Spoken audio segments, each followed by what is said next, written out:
Hello everyone, I am Anil Kumar, your biology teacher. Hope you are doing great. This is the second lecture video of molecular basis of inheritance.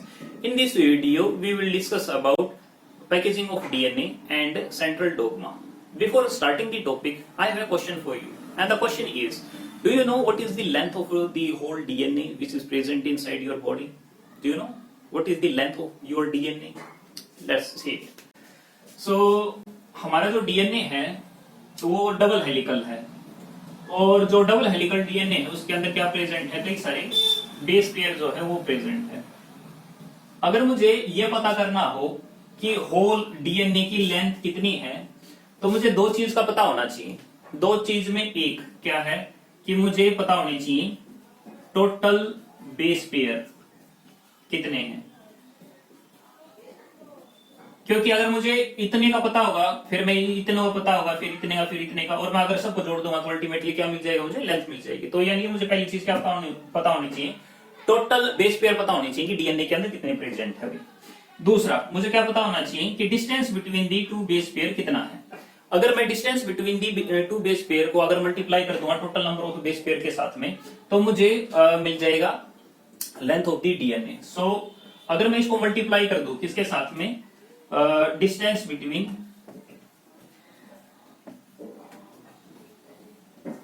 To base pair, तो मुझे मिल जाएगा, क्या मिल जाएगा मुझे, length of DNA, length of DNA. तो मुझे इसके लिए क्या क्या पता होना चाहिए। अच्छा, तो इसमें सबसे पहली चीज है भाई, क्या आपको distance between the two base pair पता है? बिल्कुल पता है। कितना है जी, 0.34 मल्टीप्लाई 10 की पावर -9। ठीक है, इतना जो है डिस्टेंस है। टोटल बेस पेयर कितने हैं? टोटल बेस पेयर है 6.4 बिलियन यानी 10 की पावर -9। अगर मैं इन दोनों को आपस में गुणा कर दूंगा तो मुझे क्या मिल जाएगा, मुझे मिल जाएगा कि टोटल जो लेंथ है डीएनए की वो कितनी है।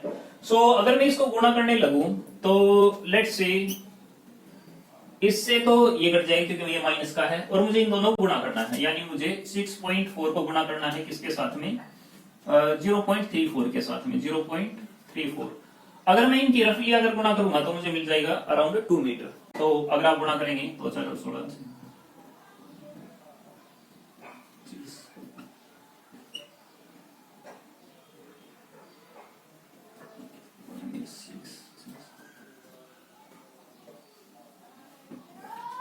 तो मुझे कितना मिल गया, रफली 2 मीटर जो है वो मुझे मिल गया। तो जो लेंथ है हमारे डीएनए की वो कितनी है, 2 मीटर।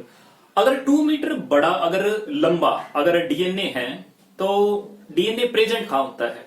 डीएनए प्रेजेंट होता है, अगर हम यूकैरियोट की बात करें तो जो सेल है उसके बीच में न्यूक्लियस होता है और उस न्यूक्लियस के अंदर जो है हमारा डीएनए जो है वो प्रेजेंट होता है, राइट। तो डीएनए का न्यूक्लियस के अंदर, तो आपको पता है कि हमारा डीएनए अगर 2 मीटर है तो सेल जो है उसका डायमीटर कितना होता है, कितना होता है, कुछ माइक्रोमीटर ही होता है ना, कुछ सेंटीमीटर हो सकता है। अगर आप न्यूक्लियस की बात करो तो ये तो और ज्यादा छोटा होगा, है ना।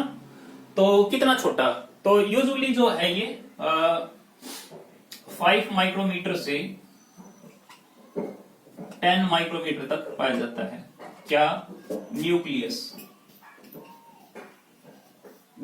का डायमीटर। तो अगर न्यूक्लियस का डायमीटर अगर 5 माइक्रोमीटर से 10 माइक्रोमीटर तक है तो ये तो मजाक सा हो गया, है ना कि जो न्यूक्लियस का डायमीटर है वो तो है माइक्रोमीटर के अंदर, लेकिन जो इसके अंदर चीज आएगी वो 2 मीटर की आएगी। ये तो बहुत बड़ा मजाक हो गया, है ना। क्या 2 मीटर की चीज हमारे माइक्रोमीटर वाली जगह पे आ सकती है? इट सीम्स लाइक कि नहीं, ऐसा तो पॉसिबल जो वो नहीं हो सकता, है ना। लेकिन अगर हम सेल देखें तो उसके अंदर डीएनए जो पाया जाता है। अगर डीएनए उसके अंदर पाया जाता है तो अगर आप उसके डिफरेंट फॉर्म्स देखो डीएनए की तो आपको दिखेगा कि क्रोमेटिन कुछ ऐसा है, क्रोमोसोम जो है वो ऐसा है। तो हमने जो ये डिस्टेंस देखा है ये डिस्टेंस पर्टिकुलरली है अगर हम फुल लेंथ डीएनए को देखते हैं तो। बट अगर हम एक्चुअल सेंस में अगर हम देखें कि डीएनए क्या हमेशा इसी फॉर्म के अंदर रहता है? नहीं, हमेशा इस फॉर्म में नहीं रहता। तो किस फॉर्म में रहता है? तो या तो क्रोमेटिन या फिर क्रोमेटिड की फॉर्म में जो है पाया जाता है, क्रोमोसोम की फॉर्म में पाया जाता है। तो 2 मीटर को पैक किया जाता है ताकि वो उस माइक्रोमीटर जगह पे जो है वो आ सके। So how can we define DNA packing? ठीक है, तो डीएनए पैकिंग को हम किस तरीके से डिफाइन करें? So DNA packing is the folding of DNA molecule so that it can comes into the nucleus. तो पर्टिकुलरली डीएनए पैकिंग को मैं क्या कहने लग रहा हूं? डीएनए पैकिंग को मैं कहने लग रहा हूं फोल्डिंग। डीएनए पैकिंग का मतलब यानी फोल्डिंग ऑफ डीएनए। डीएनए को काफी ज्यादा फोल्ड कर दिया, और किस लिए फोल्ड कर दिया? ताकि वो न्यूक्लियस के अंदर जो है वो आ सके, है ना। तो आप इस चीज को कुछ इस तरीके से समझे, जिस तरीके से एक ब्रीफ केस है, ब्रीफ केस छोटा है, ठीक है, कपड़ों की लेंथ जो है वो बड़ी होती है ब्रीफ केस से, लेकिन जब उसकी आप तय करते हो तो उसी ब्रीफ केस के अंदर कई सारे कपड़े जो है वो आ जाते हैं। सिमिलरली अगर आपको बाहर अगर जाना हो तो आप अपना ढेर सारा सामान जो है इकट्ठा करते हो, और वो ढेर सारा सामान जो है इकट्ठा करके आप उसको अरेंज करके जो है थोड़ी सी जो पैकिंग करके उसको लेके जाते हैं। सिमिलरली टाई के अंदर भी देखो, टाई कितनी बड़ी होती है ना, लेंथ काफी बड़ी होती है, लेकिन उस टाई की पैकिंग देखना, ठीक है, वो कहां पे आती है। तो टाई है तो लंबी, लेकिन उसको जो है थोड़े से एरिया के अंदर जो है उसको फिक्स जो है कर रखा है। अगर हम इसी तरीके से और चले, दर्जी का काम किया होगा कभी, कपड़े वगैरह सिले होंगे, तो जो धागा होता है तो वो गिट्टी पे लिपटा हुआ है, तो जो धागा है वो है तो काफी बड़ा, लेकिन गिट्टी के साथ लिपटने की वजह से उसका जो साइज जो है वो रिलेटिवली कम हो जाता है, ठीक है। तो इसका मतलब क्या है कि इवन दो अगर किसी की लेंथ ज्यादा भी है, then we can pack it, और पैक करके उसको कम एरिया के अंदर जो है वो लाया जा सकता है। सो डीएनए की पैकिंग जो है वो किस तरीके से होती है उसको थोड़ा हम समझते हैं। तो डीएनए जो है, अगर आप उसकी स्ट्रक्चर को अगर आप ध्यान देंगे तो स्ट्रक्चर के अंदर फास्फेट जो है प्रेजेंट होता है, एंड उसके पास जो है इलेक्ट्रॉन्स प्रेजेंट होते हैं, नेगेटिव चार्ज जो है वो क्रिएट करता है, जिसकी वजह से डीएनए के पास चार्ज कैसा है भाई? डीएनए के अंदर चार्ज कैसा है? नेगेटिव चार्ज है, ठीक है। अगर कोई नेगेटिव चार्ज वाला मॉलिक्यूल है, अगर उसको पैक करना है, क्योंकि वो एक लंबा सा थ्रेड है, अगर उसको पैक करना है यानी कि अगर उसको फोल्ड अगर करवाना है, तो उसको किस टाइप की चीज चाहिए? जो पॉजिटिव चार्ज की हो। पॉजिटिव चार्ज की एक दूसरी चीज होती है जिसको बोलते हैं हम हिस्टोन प्रोटीन्स। तो मैं बात करने लगा हूं हिस्टोन प्रोटीन्स। हिस्टोन प्रोटीन्स के पास चार्ज कैसा है? उसके पास चार्ज है पॉजिटिव चार्ज। अब इसके पास पॉजिटिव चार्ज क्यों है? क्योंकि प्रोटीन जो है वो बना हुआ है किसके साथ? जो अर्जिनिन जो है उससे मिलके बना हुआ है, साथ में जो लाइसिन जो है उससे मिलके बना हुआ है। अगर डीएनए जो है वो नेगेटिव चार्ज है, तो वो नेगेटिव चार्ज वाला क्यों है? बिकॉज उसके अंदर क्या प्रेजेंट है? फास्फेट, जो फास्फोरिक एसिड जो है वो प्रेजेंट है, इस वजह से उसके अंदर जो है नेगेटिव चार्ज है। तो अगर डीएनए को पैक करना है, then it require some basic amino acids. ये दोनों क्या हैं? ये दोनों अमीनो एसिड्स हैं। तो अगर नेगेटिव चार्ज वाला पार्टिकल है तो वो पॉजिटिव चार्ज वाले पार्टिकल के साथ में बाइंड हो सकता है, और बाइंड होकर के फिर उसकी कॉइलिंग जो है वो हो सकती है। लेट्स सी कि ये किस तरीके से जो है वो हो सकता है। तो in the very beginning let's see, ये हमारा डीएनए है, ठीक है जी। डीएनए है, DNA has base pair and एक डबल हेलिकल स्ट्रक्चर जो है बन गई, जिसको हम क्या कहते हैं कि ये हमारा डीएनए है, और ये कैसा है? डबल हेलिकल स्ट्रक्चर है, ठीक है। तो इस डबल हेलिकल स्ट्रक्चर के पास में कुछ स्ट्रक्चर जो है वो प्रेजेंट होती है, जिनको बोलते हैं हम हिस्टोन प्रोटीन। और हिस्टोन प्रोटीन के अंदर जो पार्ट्स है यानी जो उसकी यूनिट है वो 4 है, H2A, H2B, H3 और H4। कितनी यूनिट है? 4 यूनिट है। तो हिस्टोन की एक कोर है जिसको बोलते हैं हम हिस्टोन ओक्टामर। हिस्टोन ओक्टामर, मर का मतलब क्या है? यूनिट। ओक्टा का मतलब 8 यूनिट है इसकी हिस्टोन प्रोटीन की। वो 8 यूनिट कौन सी है? H2A, H2B, H3 और H4, तो ये तो 4 होगी, 1 2 3 4, 4 कौन सी है, यही चीज डबल होती है, यानी कि H2A H2B है, H3 और H4, 4 यूनिट आगे की तरफ है, 4 यूनिट पीछे की तरफ है, टोटल मिला के कोर बन जाती है जिसको बोलते हैं हम न्यूक्लियोसोम। तो यहां पर जो स्ट्रक्चर बनती है हम उसको क्या बोलेंगे, हम बोल देते हैं उसको न्यूक्लियोसोम। और इस न्यूक्लियोसोम के ऊपर चार्ज कैसा है, न्यूक्लियोसोम के ऊपर चार्ज है कैसा, पॉजिटिव चार्ज है ना, पॉजिटिव है या नेगेटिव है, पॉजिटिव है। पॉजिटिव क्यों है इसके ऊपर charge, because it is made up of basic amino acids, अगर बेसिक अमीनो एसिड का है तो पॉजिटिव चार्ज जो है आ जाता है। डीएनए के पास कैसा है, नेगेटिव चार्ज। तो न्यूक्लियस के अंदर अगर हम यूकैरियोट की अगर बात करें तो उसके अंदर जब ये हिस्टोन प्रोटीन जो है ये जब न्यूक्लियस के अंदर होते हैं तो जो डीएनए है वो इसके ऊपर रैप होने लगने लग जाता है। तो डीएनए जो है इसके ऊपर रैप होता है एंड फिर आगे बढ़ता है।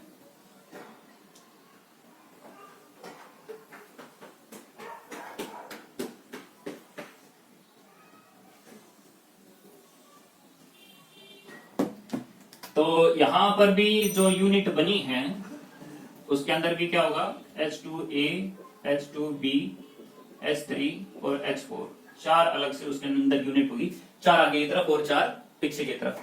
सिमिलरली यहां इस साइड भी H2A होगा, H2B होगा, H3 होगा और H4 होगा, 4 यूनिट आगे की तरफ, 4 यूनिट पीछे की तरफ। तो ये जो स्ट्रक्चर है, ये जो बीच में कोर बनती है उसको क्या बोलते हैं, न्यूक्लियोसोम। अब आपने माला देखी है, माला, गार्लैंड, गार्लैंड ऐसी कुछ, ठीक है। गार्लैंड पे क्या होता है, एक धागा है और उस धागा के ऊपर कुछ बीड्स जो है वो लगे हुए रहते हैं, है ना। तो माला है उसके ऊपर मोतियां जो है पिरो रखे हैं, है ना। तो ऐसी कुछ स्ट्रक्चर यहां पर भी दिखाई देती है, तो इसको बोलते हैं हम स्ट्रिंग्स ऑफ बेड।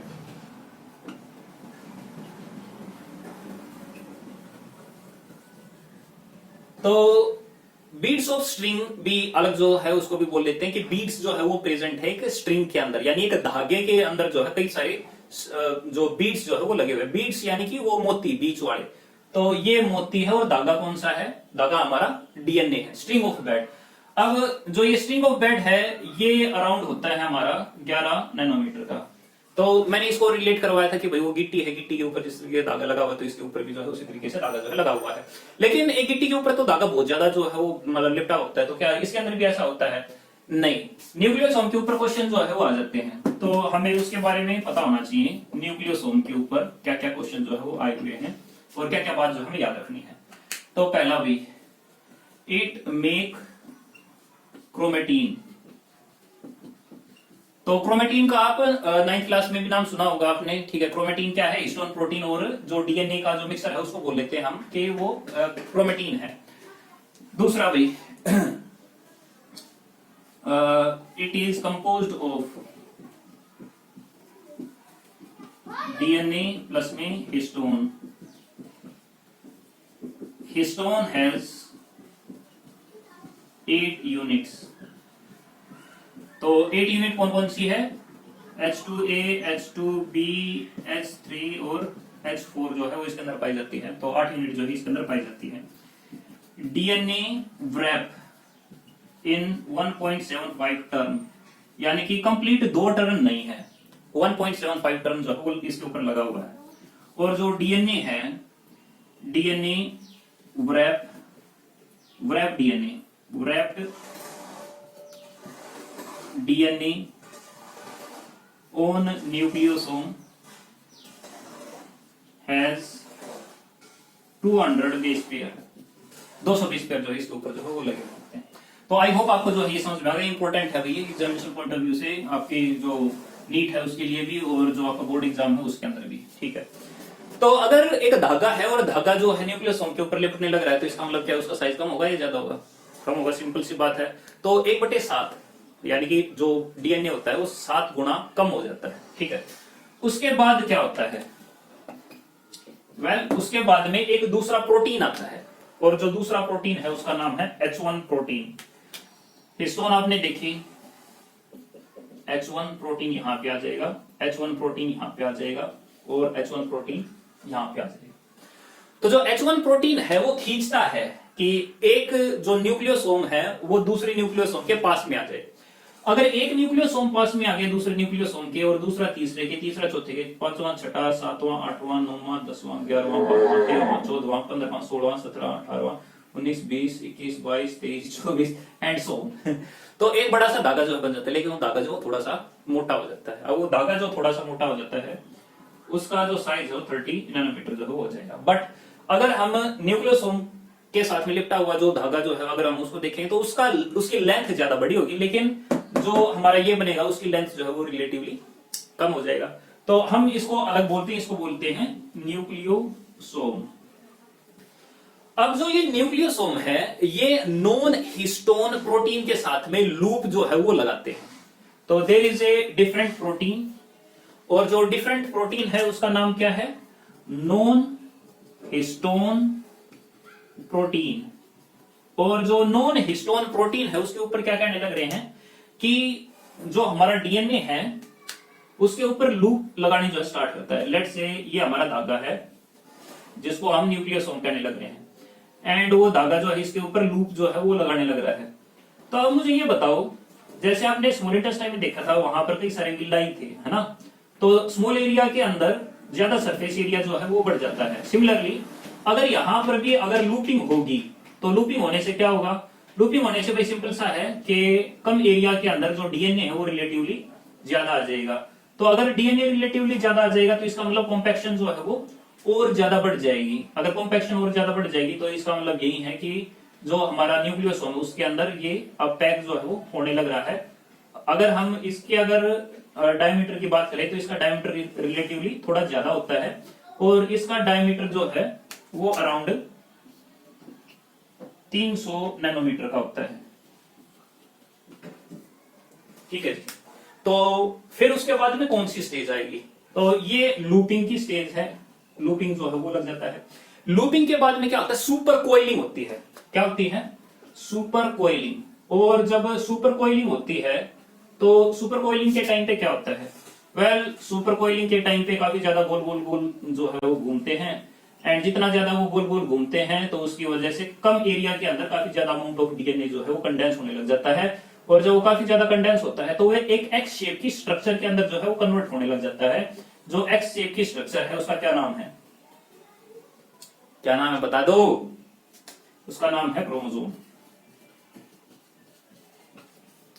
एंड अगर क्रोमोसोम की अगर एक आर्म की अगर बात करें तो वो होती है अराउंड 700 नैनोमीटर की।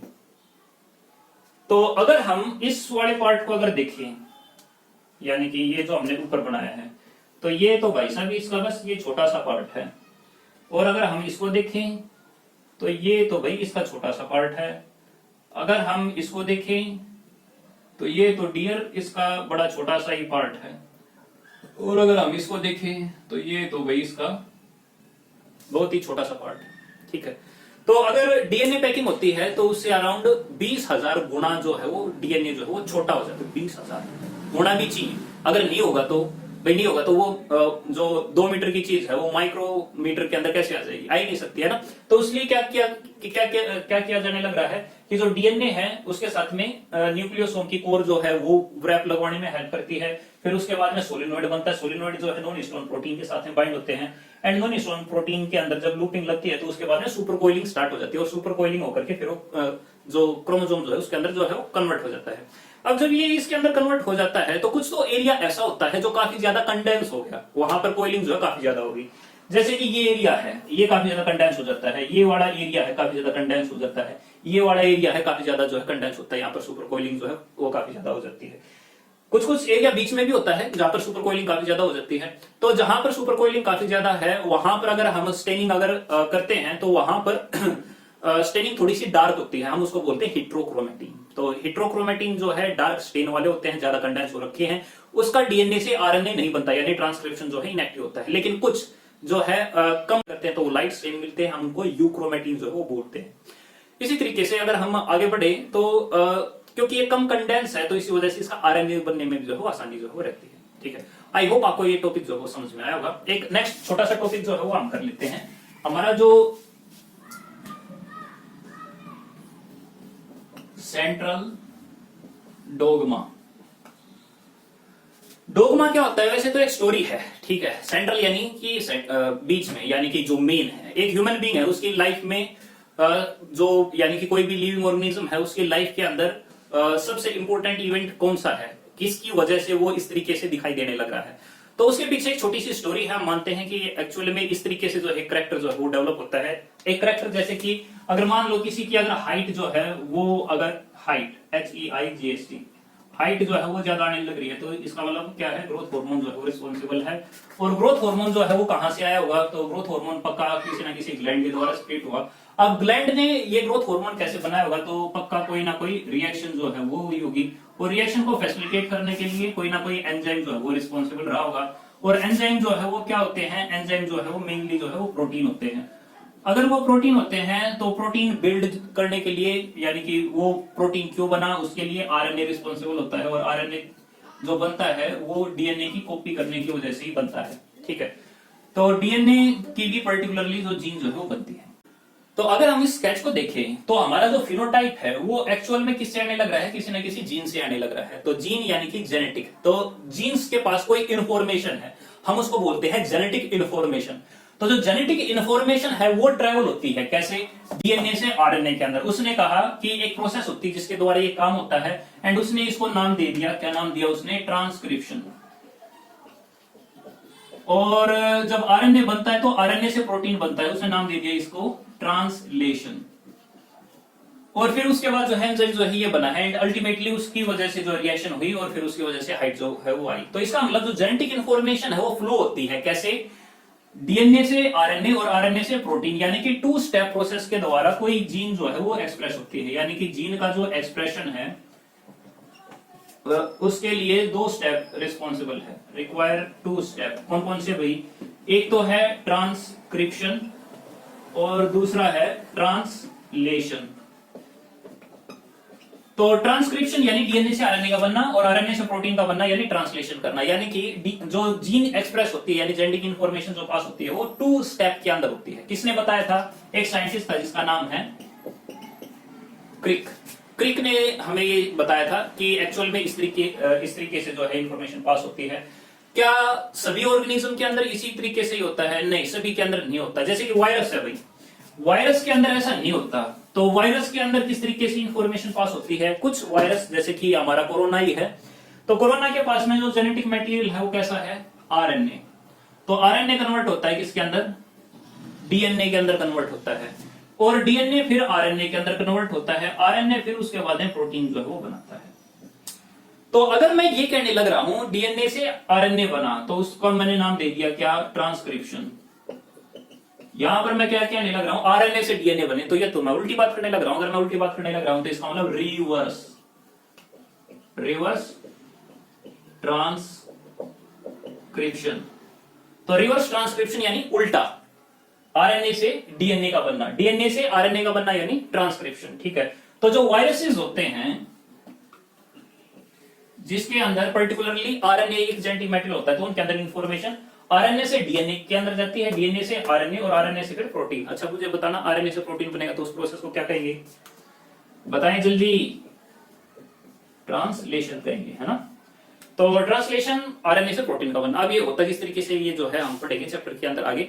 अब एक क्वेश्चन जो है एक स्टूडेंट ने जो है मुझसे पूछा था कि भाई क्या बैक्टीरिया के अंदर भी जो है कंडेंसेशन होती है जिस तरीके से सुपरकोइलम होती है? बिल्कुल भाई, उसका डीएनए भी बड़ा होता है, उसके अंदर भी कुछ पॉजिटिव प्रोटीन होते हैं। क्या हिस्टोन प्रोटीन है? नहीं, पॉजिटिव न्यूक्लियोप्रोटीन्स होते हैं जिसके साथ में सुपर कोइलिंग करता है, उसकी वजह से जो पैकिंग जो है वो उसके अंदर होती है। तो आई होप आपको जो है ये क्लास का समझ में आया होगा। अगर आपके कोई डाउट है तो कमेंट करें, ठीक है, लाइक करें, सब्सक्राइब करें and keep watching the video.